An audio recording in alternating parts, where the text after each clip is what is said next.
আমরা মাননীয় প্রধান উপদেষ্টার পদত্যাগ চাইনি, এখনো চাই না, কিন্তু ওনার কাছে আমরা একটা রোড ম্যাপ দাবি করেছিলাম। এখন বিভিন্নভাবে আমরা শুনতে পাচ্ছি বিভিন্ন রকমের চক্রান্তের মধ্য দিয়ে এই সরকারকে বিভিন্নভাবে ভুল বোঝানো হচ্ছে যে আপনার সরকারকে কাজ করতে দেয়া হচ্ছে না। সঠিক নয়। আমরা গণতান্ত্রিক উত্তরণের জন্য, একটা ডেমোক্রেটিক একটা ট্রান্সফরমেশনের জন্য আমরা আমাদের কথাগুলো বলছি জনগণের পক্ষে, এটা যেন অন্য কোনোভাবে না নেওয়া হয়। আমরা বলেছি এই দেশের সেনাবাহিনীকে যেন বিতর্কিত না করা হয়। আমরা বলেছি এই দেশের সার্বভৌমত্ব নিয়ে যেন কোনো রকমের ছেলে মানুষই না করা হয়। এদেশের নিরাপত্তা, স্বাধীনতা, সার্বভৌমত্বকে রক্ষার জন্য জাতীয় ঐক্যমত্যের ভিত্তিতে যেন যে কোনো সিদ্ধান্ত গৃহীত হয়। এই কথাগুলো আমরা বলছি জাতীয় স্বার্থ সংরক্ষণের জন্য।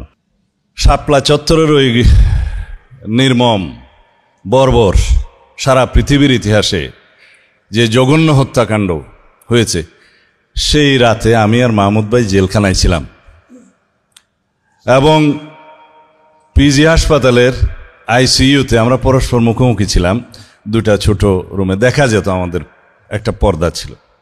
একটু আগেই সেই স্মৃতিচারণ করছিলাম। মাহমুদ ভাই অনশন করছিলেন প্রায় 7 দিন পর্যন্ত। তা আমি ওনাকে বলেছিলাম, মাহমুদ ভাই আপনার মরে গেলে হাসিনা খুশি হবে, সুতরাং এ অনশন করে লাভ নাই, আপনি অনশন ভঙ্গ করেন। আমরা অনেকেই অনুরোধ করেছিলাম, পরে অনেক মুরব্বীদের অনুরোধে উনি অবশেষে 7 দিন পরে অনশন ভাঙলেন। তো কোনো সময় নির্বাসনে, কোনো সময় নির্যাতনে, কোনো সময় কারাগারে, কোনো সময় কি যেন বলো এটা মৃত্যু গুহায়, কোনো সময় আয়নাগরে, এভাবেই দীর্ঘ 1.5 যুগ সময় আমার নিজেরই কেটেছে। তারপরেও শাপলা চত্বরের শহীদদের বিচার দেখার জন্য আল্লাহ যেন আমাকে আরো বেশি দিন বাঁচায় রাখেন। আমি অনুরোধ করছিলাম এই দেশে প্রত্যাবর্তন করতে পারার পরে যে মামুনুল হক সাহেবকে এবং অন্যান্য আমার যারা পরিচিত আছেন তাদেরকে, আপনারা এখনো পর্যন্ত নিজেরা একটা তদন্ত করে পূর্ণাঙ্গ তালিকা কেন করতে পারলেন না? অবশেষে সংক্ষিপ্ত হলেও এই যে শাহাদত বরণকারীদের একটা স্মৃতি স্মারক আপনারা প্রণয়ন করতে পেরেছেন, আলহামদুলিল্লাহ, এটা একটা রেকর্ড হয়ে থাকবে। তবে আমার মনে হয় এখন থেকে আরও যতদিন লাগে আপনারা পূর্ণাঙ্গ রিপোর্টটা প্রণয়ন করবেন এবং প্রত্যেক শহীদের নাম এখানে যেন উল্লেখ থাকে, ছবি থাকে এবং তাদের ঠিকানা যেন থাকে। এই জাতি যতদিন এই জাতির ইতিহাস থাকবে, এই দেশ থাকবে, আপনাদের এই রক্তদান, এই শাহাদাত আমরা স্মরণ করব, এই জাতি স্মরণ করবে, মুসলিম জাহান স্মরণ করবে। এরকম একজন জঘন্য হত্যাকারী শেখ হাসিনা রাতের অন্ধকারে সমস্ত আলো পানি নিভিয়ে দিয়ে চতুর্দিক থেকে গুলি করে নিরীহ মাদ্রাসা শিক্ষার্থীদেরকে হত্যা করল। অথচ সেই হত্যাকাণ্ড নিয়ে ফ্যাসিস্ট শেখ হাসিনা পার্লামেন্টে তামাশা করলেন।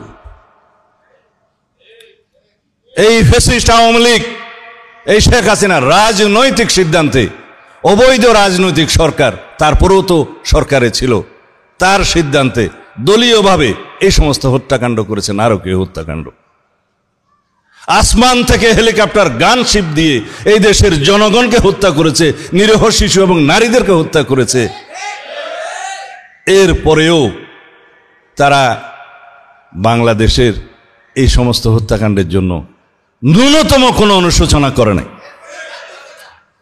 দোষ স্বীকার করে নাই, ক্ষমা প্রার্থনা করে নাই। উল্টো এই দেশের গণ অভ্যুত্থানকারীদেরকে তারা অপরাধী তকমা দিচ্ছে। এত বড় দুঃসাহস, এত বড় নির্লজ্জতা সারা পৃথিবী প্রত্যক্ষ করছে। আমরা এখন যে অবস্থায় দাঁড়িয়ে আছি, এই অবস্থায় সমস্ত শহীদের যদি আমরা বিচার চাই, তাহলে আমাদেরকে এই ট্রাইব্যুনাল আরো অনেকগুলা গঠন করতে হবে। ট্রাইব্যুনালের তদন্ত টিম, প্রসিকিউশন, লজিস্টিক সাপোর্ট সবগুলো বাড়িয়ে আমি অনুরোধ করব এখনই যাতে যথাযথ কর্তৃপক্ষ যথাযথ পদক্ষেপ নেন, শুরু করা হোক।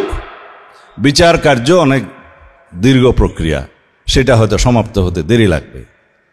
এখন যে আইসিটিতে মামলা হচ্ছে মানবতা বিরোধী অপরাধের জন্য, সেই অপরাধের বিচারও আমাদের কাছে এখনো খুব একটা দৃশ্যমান হচ্ছে না। আমরা অনুরোধ করেছি যে অন্তত কিছুটা অগ্রাধিকার বিবেচনায় কিছু গুরুত্বপূর্ণ মামলা প্রথমেই ট্রায়ালে নিয়ে আসা হোক, জনগণের সামনে দৃশ্যমান হোক, দেশবাসীর সামনে দৃশ্যমান হোক যে খুনি ফ্যাসিস্ট হাসিনা, জাতিসংঘ স্বীকৃত নিকৃষ্ট খুনি হাসিনার অন্তত একটা বিচার রায় যেন আমরা খুব শিগগির দেখতে পারি।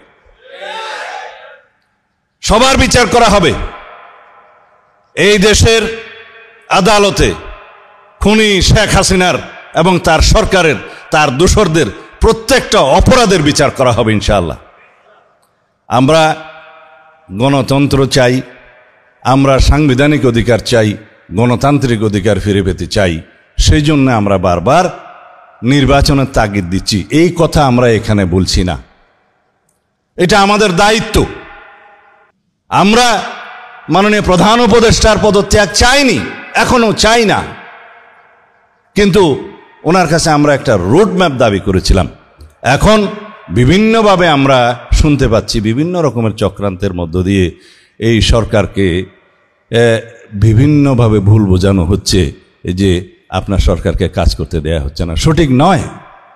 আমরা গণতান্ত্রিক উত্তরণের জন্য, একটা ডেমোক্রেটিক একটা ট্রান্সফরমেশনের জন্য আমরা আমাদের কথাগুলো বলছি জনগণের পক্ষে, এটা যেন অন্য কোনোভাবে না নেওয়া হয়। আমরা বলেছি এই দেশের সেনাবাহিনীকে যেন বিতর্কিত না করা হয়।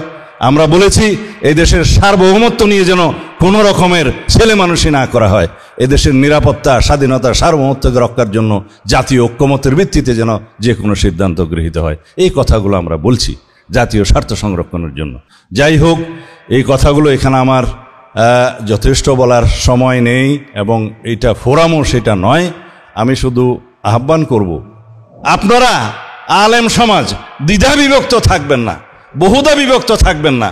আপনারা বহুভাবে বিভক্ত ছিলেন বলেই এই স্বৈরাচারী ফেসিবাদী শক্তিগুলো আপনাদেরকে বিভিন্নভাবে নির্যাতন, নিপীড়ন, মামলাবাজি দেওয়ার সুযোগ পেয়েছিল। আপনারা কেন ঐক্যবদ্ধ হন না? আপনাদের স্বার্থ তো এক। আমি শুধু আল্লামা ইকবালের একটা শের পড়ে আপনাদের এখান থেকে বিদায় নেব যে मुसलमान के हर फिरके ने एक दूसरे को काफिर कहा, वही एक काफिर ही है जो उसने हम सबको मुसलमान कहा। অথচ আমরা সেই মুসলমানরা একত্রিত হতে পারি না। সেজন্য আমাদের বিরুদ্ধে যে সমস্ত ষড়যন্ত্র হয়, আমাদেরকে বহুভাবে বিভক্ত করার মধ্য দিয়ে সেই সমস্ত ষড়যন্ত্রের সুযোগ নেই। আমরা অতীতে দেখেছি আপনারা বিভক্ত ছিলেন বলে নিজেদের মধ্যে আপনাদেরকে ব্যবহার করার সুযোগ পেয়েছে, নির্যাতন করার সুযোগ পেয়েছে, জেলখানায় বন্ধ করে রাখার সুযোগ পেয়েছে। না হলে এদেশের 90-92% মুসলমানের দেশে মুসলমানদের উপর অত্যাচার করার কোনো সাহস রাখে কেউ? সুতরাং আহ্বান জানাবো, আমরা এই দেশের স্বাধীনতা, এই দেশের হাজার বছরের আমাদের যে অনুসরণ করা আমাদের যে সংস্কৃতি, সেটাকে আমরা ঊর্ধ্বে তুলে ধরি। এখানে যেন কোনো বিজাতীয় সংস্কৃতি আমাদের বিভিন্নভাবে বিভ্রান্ত না করতে পারে, আমরা যেন সজাগ থাকি। সেজন্য ইসলামী মূল্যবোধের এই প্রচার প্রসার এবং এগুলো করতে হবে। আপনাদের দায়িত্ব সেখানে সবচেয়ে বেশি। এর অনুপস্থিতিতে এখানে বিভিন্ন রকমের সংস্কৃতির অনুপ্রবেশ ঘটছে। আমাদের ভবিষ্যৎ প্রজন্ম, ছেলেমেয়েরা সেটা দেখছে এবং সেটা অনুসরণ করার একটা সুবিধা তারা পাচ্ছে। সেজন্য অনুরোধ করব, আমাদের ঈমান আকীদা নিয়ে যাতে এই দেশের মুসলমানরা মৃত্যুবরণ করতে পারে, সেই ব্যবস্থার জন্য আপনাদের ভূমিকাটা সবচাইতে বেশি। আপনারা সেই ভূমিকা পালন করুন। আসসালামু আলাইকুম ওয়া রাহমাতুল্লাহ। আমার কথা ধৈর্য ধরে শোনার জন্য শুকরিয়া আদায় করছি।